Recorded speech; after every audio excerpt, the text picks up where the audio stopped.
What if the buildings around you, the cities you live in, and the systems that rule your life were designed by a brotherhood that never wanted to be seen? Welcome to Dark Archive History. If you're fascinated by secret societies, forbidden knowledge, and the hidden forces behind history, like this video, subscribe, and turn on notifications. And tell me in the comments, do you believe the Freemasons were builders of civilization or manipulators of power? And what story should I uncover next? Before there were governments, before corporations, before secret meetings in candlelit rooms, there were stones, heavy, silent, eternal, and the men who shaped them, the first builders. In medieval Europe, knowledge was dangerous. Most people could not read. Few understood mathematics. Even fewer knew geometry. But cathedrals rose anyway, perfectly balanced, astronomically aligned, structurally impossible, according to common understanding. The men who built them were called Masons, and they were different. Masters of secret knowledge. Stonemasons possessed skills passed orally, not written down. They understood sacred geometry, structural mathematics, symbolic design. These secrets were guarded fiercely, not because they were evil, but because knowledge was power. And power needed protection. The lodges. Masons traveled constantly. To protect their secrets, they formed lodges, temporary shelters near construction sites. Inside these lodges, apprentices were trained, symbols were taught, oaths were sworn. Passwords and hand signs ensured only true Masons were admitted. This was not conspiracy. This was survival. Symbols with meaning. The square, the compass, the level. These were tools, but they were also lessons. The square taught morality. The compass taught restraint. The level taught equality. Long before modern philosophy, Masons encoded ethics into stone. From workers to brotherhood. As cathedrals finished, something changed. The world was shifting. Kings wanted legitimacy.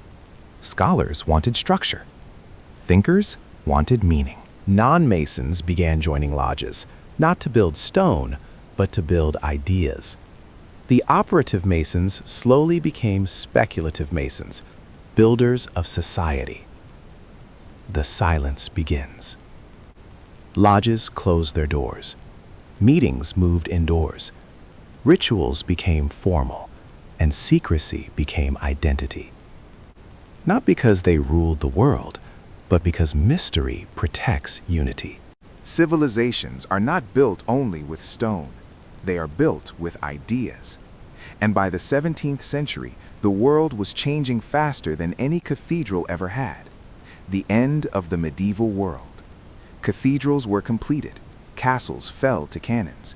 Kings no longer ruled by divine mystery alone. Knowledge was escaping monasteries and entering the streets. The old world of silent builders was ending, and the Freemasons adapted. Operative becomes speculative. The lodges began admitting men who did not work with stone.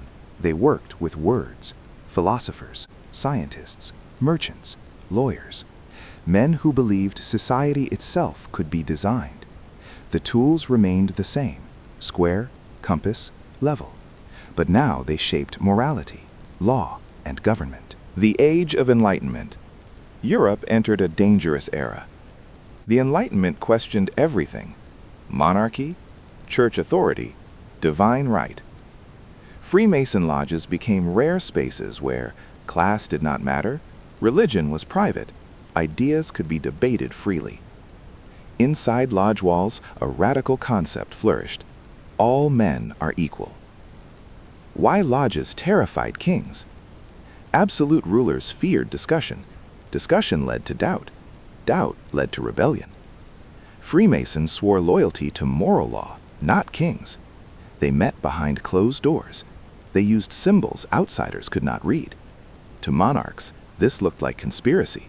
To the church, it looked like heresy. The birth of Grand Lodges. In 1717, 4 lodges in London united.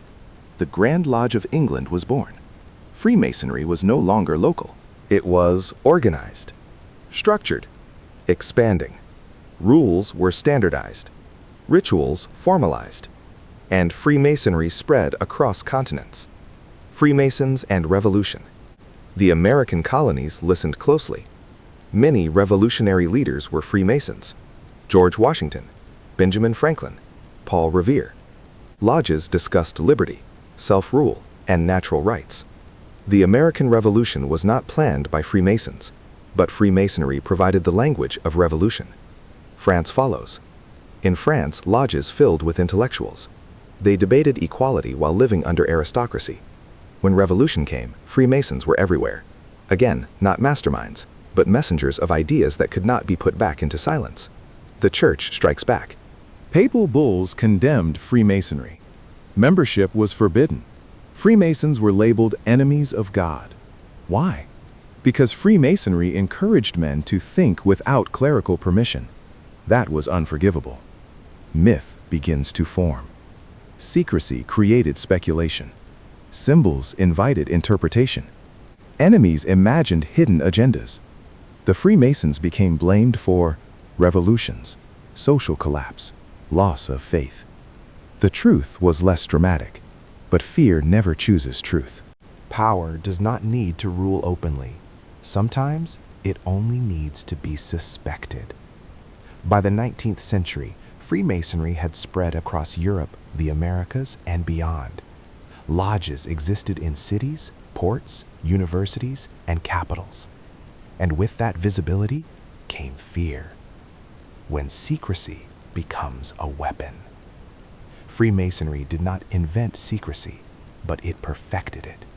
Private meetings, unspoken rituals, symbols only initiates understood.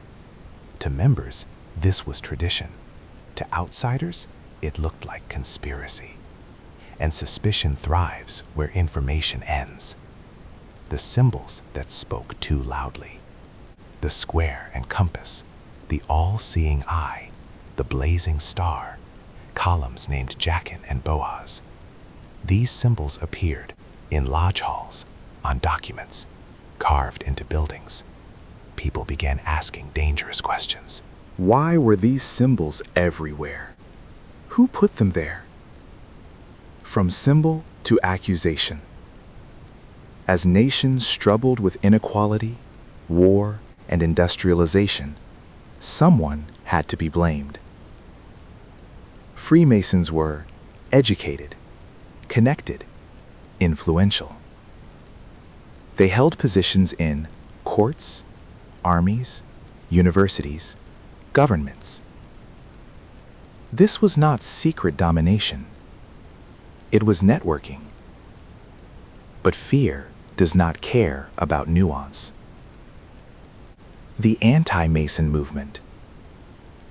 In the 1800s, opposition hardened.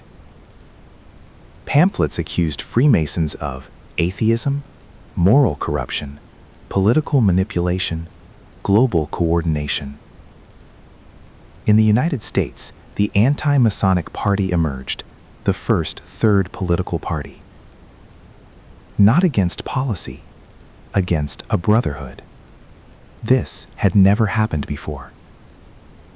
The myth of world control. The accusation evolved. Freemasons were no longer local threats.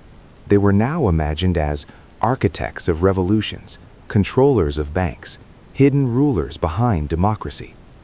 The idea of a hidden hand took root, not visible, but everywhere. War, collapse, and scapegoats. World War I devastated empires. World War II shattered belief systems. People needed explanations. Some blamed governments, others blamed capitalism, and many blamed secret societies. Freemasons were folded into broader conspiracy theories, often without evidence, always with certainty. Dictators and destruction.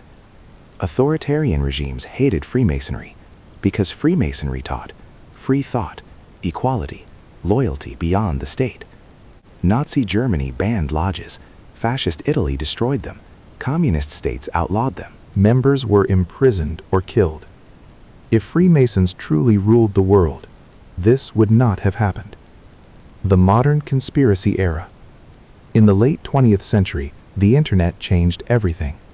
Images replaced context. Symbols replaced facts. Emotion replaced research. Every symbol became proof. Every coincidence confirmation. Freemasonry became inseparable from Illuminati myths, New World Order theories, global elite paranoia. Truth drowned in noise. What is actually proven? Historians agree on several points. Freemasons influenced culture. Freemasons supported Enlightenment ideas. Freemasons valued secrecy and symbolism. There is no evidence of global manipulation. But evidence has never been the fuel of myth. Every civilization leaves behind ruins. Some are made of stone, others are made of stories. The Freemasons exist somewhere between the two. The modern Freemasons. Today, Freemasonry still exists. Lodges operate openly in many countries. Members include teachers, engineers, veterans, artists, ordinary citizens. They no longer build cathedrals. They fund scholarships. They donate to hospitals. They preserve ritual traditions centuries old. This reality confuses conspiracy believers because it is not dramatic. Why the power feels gone. Freemasonry thrived when institutions were weak, education was rare, discussion was dangerous. Today, ideas move freely. Power is decentralized. Secrecy no longer grants influence, visibility does. Freemasonry did not lose power. The world changed. Symbols without context. The symbols remain. The square, the compass, the all-seeing eye. But stripped of education, symbols become mirrors. People see what they already fear. A symbol without understanding invites myth. And myth is easier than history. Why the myth will never die? Because the Freemasons represent something uncomfortable. Men organizing outside authority. Ideas shared beyond control. Loyalty not tied to governments or religion. Even if harmless today, the concept frightens power. And fear preserves legends. The human need for secret orders. Every era creates hidden groups. When society feels chaotic, people assume someone must be in control. Freemasonry becomes the answer. Not because it is true, but because it is available. The final truth. The Freemasons were never gods. They were never demons. They were builders. They shaped stone. They shaped ideas. They shaped symbols that outlived their purpose. And the silence they valued allowed others to speak for them.